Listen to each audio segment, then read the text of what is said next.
علیہ السلام نے اپنی قوم کو سمجھایا تو کیا کہا؟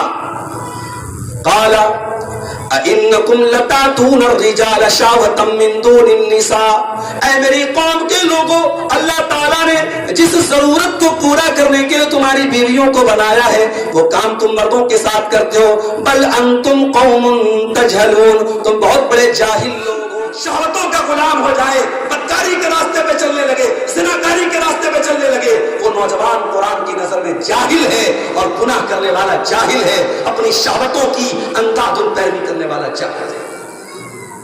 سمجھ میں آ رہا ہے جہالت کا مطلب؟ قرآن کی روشنی میں بتا رہا ہوں جہالت کا مطلب. اور آگے بڑھیے، لوط علیہ السلام کی قوم کا حال دیکھیے.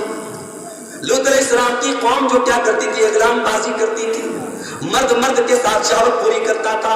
اور یہ خبیث کام پوری دنیا میں سب سے پہلے انہی لوگوں نے کیا تھا، جس کو آج عدالتوں میں جواز فراہم کر دیا گیا. عدالتوں میں باقاعدہ اس کو ویلڈ کر دیا گیا کہ اب کوئی مسئلہ نہیں، مرد سے شادی کر لے، عورت سے شادی کر لے، کوئی مسئلہ نہیں. جو کام جانور نہیں کرتا وہ اس کام کو کرنے کا انسان کو لائسنس دے دیا گیا. جب حضرت لوط علیہ السلام نے اپنی قوم کو سمجھایا تو کیا کہا؟ قال اَإِنَّكُمْ لَتَأْتُونَ الرِّجَالَ شَهْوَةً مِّن دُونِ النِّسَاءِ، اے میری قوم کے لوگوں، اللہ تعالیٰ نے جس ضرورت کو پورا کرنے کے لیے تمہاری بیویوں کو بنایا ہے وہ کام تم مردوں کے ساتھ کرتے ہو. بل انتم قوم تجہلون، تم بہت بڑے جاہل لوگ ہو. پتہ یہ چلا کہ شہوتوں کی اندھی پیروی کرنا، خواہشات کی اندھی پیروی کرنا اور جنسی جرائم میں لپت ہو جانا اور اپنی جنسی خواہشات کا غلط استعمال کرنا، یہ بھی قرآن کی نظر میں جہالت ہے. اور جانتے ہو دنیا کی سب سے بڑی جہالت شرک ہے، سب سے بڑی جہالت. اس لیے جو انسان شرک کر رہا ہے اس سے بڑا جاہل کوئی نہیں. اور آپ دیکھیں بڑے بڑے پڑھے لکھے لوگ، بڑے انٹیلیجنٹ لوگ اور بڑے کروڑ پتی ارب پتی لوگ آج جب کسی بت کے آگے ہاتھ جوڑتے اور سر جھکاتے ہیں اور یہ دعویٰ کرتے ہیں صاحب یہ ہمارا معبود ہے، ہمارا رب ہے، اور اس کے اندر جان تک ڈالنے کا دعویٰ کرتے ہیں، تو ہنسی آتی ہے کہ یہ ان کی عقل کا حال ہے، یہ ان کی سمجھ کا حال ہے. شرک سے بڑی کوئی جہالت نہیں.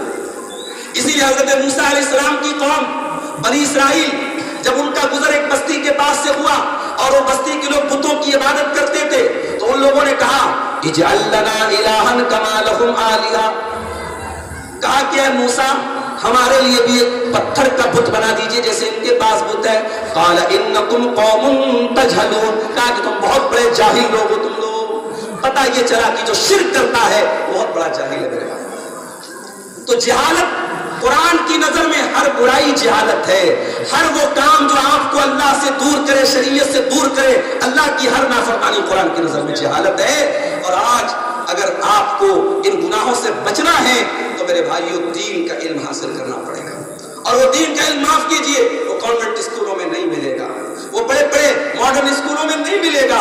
میں اسی لیے کہتا ہوں کہ یا تو آپ ان مدرسوں میں اپنے بچوں کو بھیجو، اور اگر آپ کو لگتا ہے کہ یہ غریب بچوں کے ساتھ ہم کروڑ پتی ہمارے بچے وہاں نہیں پڑھیں گے تو کم سے کم آپ اپنے ان بچوں کو دین کی تعلیم دینے کا کوئی بندوبست کرو.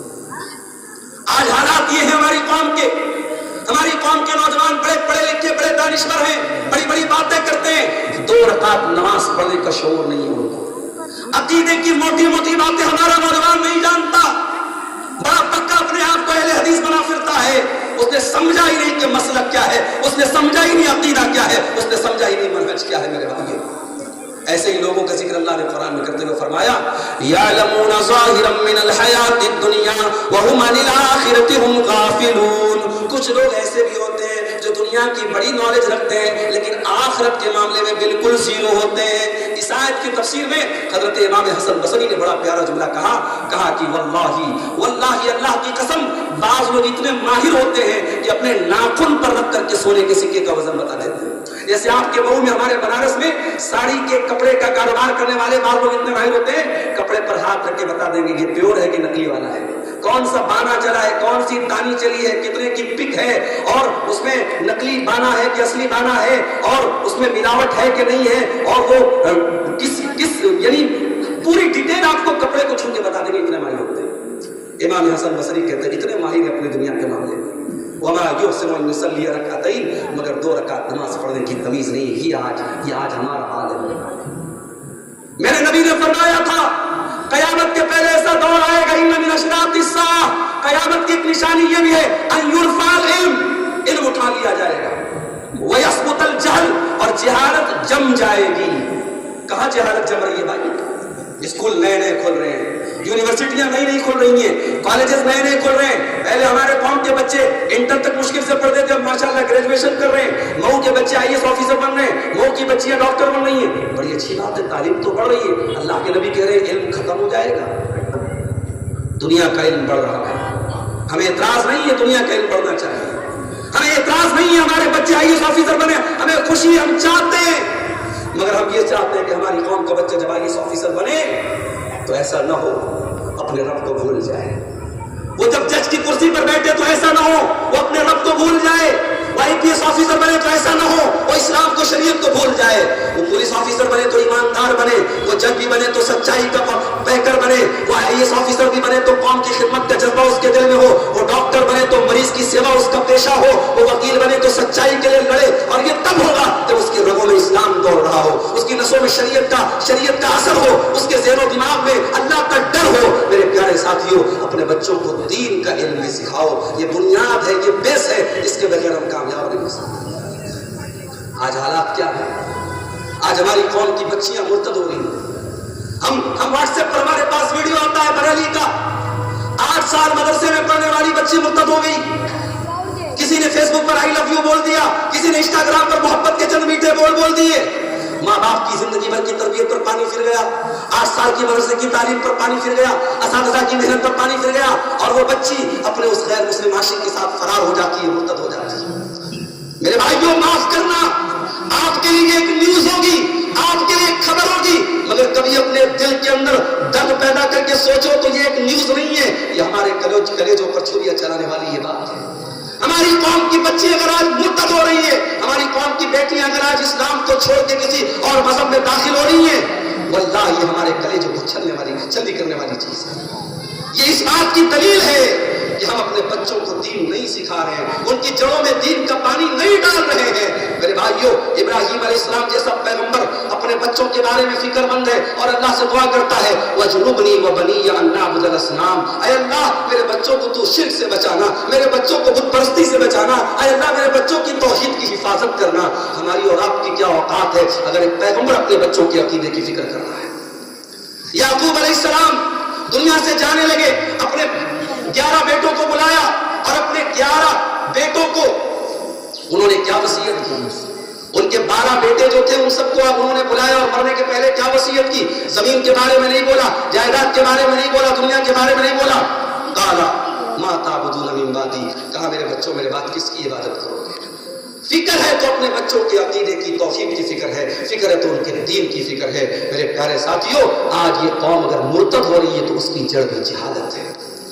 اور ہمیں اللہ کے نبی کی وہ حدیث یاد آتی ہے، آپ نے فرمایا تھا قیامت کے پہلے بہت فتنوں کا دور آئے گا، یصبح الرجل مؤمنا ویمسی کافرا، اور ایمان اتنا کمزور ہو جائے گا، صبح کو ایک انسان مومن ہوگا، شام ہوتے ہوتے کافر ہو جائے گا، اور شام کو مومن ہوگا، صبح ہوتے ہوتے کافر ہو جائے گا۔ ایمان اتنا حقیر ہو جائے گا، دین اتنا حقیر ہو جائے گا، یبیع دینہ بعرض من الدنیا، دنیا کے چند ٹکوں کے بدلے میں انسان اپنے دین کا سودا کر لے گا۔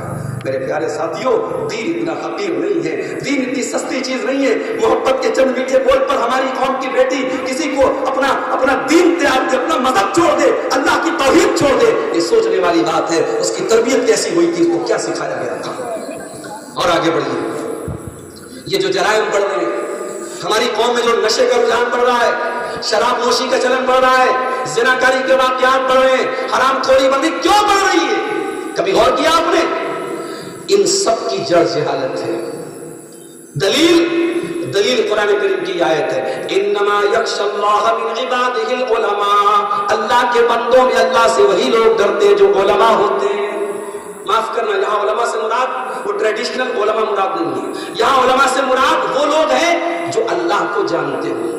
انسان جس قدر اللہ کو جانے گا، اللہ کی معرفت حاصل کرے گا، اس قدر وہ گناہوں سے بچے گا۔ اسی لیے جب حضرت لقمان اپنے بچے کو نصیحت کرتے ہیں تو گناہوں سے بعد میں روکتے ہیں، برائیوں سے بعد میں روکتے ہیں، پہلے اللہ کا مقام بیان کرتے ہیں، کہتے کہتے یا بنیا انہا ان تک مثقال حبۃ من خردل فتکن فی صخرۃ او فی السماوات او فی الارض یاتی بها اللہ ان اللہ لطیف خبیر۔ اے میرے بچے، ایک رائی کے دانے کے برابر بھی اگر کوئی چیز آسمانوں میں کہیں چھپا دی جائے، زمین کے اندر کہیں چھپا دی جائے، کسی چٹان کے نیچے رکھ دی جائے، یاتی بها اللہ، اللہ کا علم ایسا ہے، اللہ کی قدرت ایسی ہے، اللہ کی نالج ایسی ہے، اللہ کی طاقت ایسی ہے، اللہ کا پاور ایسا ہے، اس رائی کے دانے کے برابر چیز کو بھی اللہ سامنے لے آئے گا۔ آپ نے فیس بک پر کیا دیکھا، آپ نے یوٹیوب پر کیا دیکھا، آپ نے براؤزر پر کیا دیکھا، آپ نے کس سے چیٹنگ کی، آپ نے سارے ڈاٹا کو ڈیلیٹ کر دیا، آپ نے ساری ہسٹری کو ڈیلیٹ کر دیا، لیکن اللہ کے سب ریکارڈ ہو رہا ہے۔ آپ کی آنکھیں ریکارڈ کر رہی ہیں، آپ کا کان ریکارڈ کر رہا ہے، اور آپ نے جس انگلی سے ٹچ کیا ہے آپ کی انگلی کی اسکن بھی اس کو ریکارڈ کر رہی ہے۔ اور اللہ قرآن میں کہتا ہے حتی اذا ما جاءوها شہد علیہم سمعهم وابصارهم وجلودهم بما كانوا يعملون۔ قیامت کے دن تمہارے کان بھی تمہارے خلاف گواہی دیں گے، تمہاری آنکھیں بھی تمہارے خلاف گواہی دیں گی، تمہارے بدن کی چمڑی بھی تمہارے خلاف گواہی دے گی۔ وقالوا لجلودهم لما شهدتم علينا قالوا انطقنا الله الذي انطق كل شيء۔ انسان کہے گا اپنی چمڑی سے تو کیسے بولنے لگی، تو کیسے بات کرنے لگی؟ انسان کی چمڑی کہے گی آج اللہ نے ہم کو بولنے کی طاقت دی اور ہم تیرے ایک ایک پول کھولیں گے۔ اسی لیے کسی نے بڑی سچی بات کہی ہے کہ جہالت کی کوکھ سے جرائم پلتے ہیں۔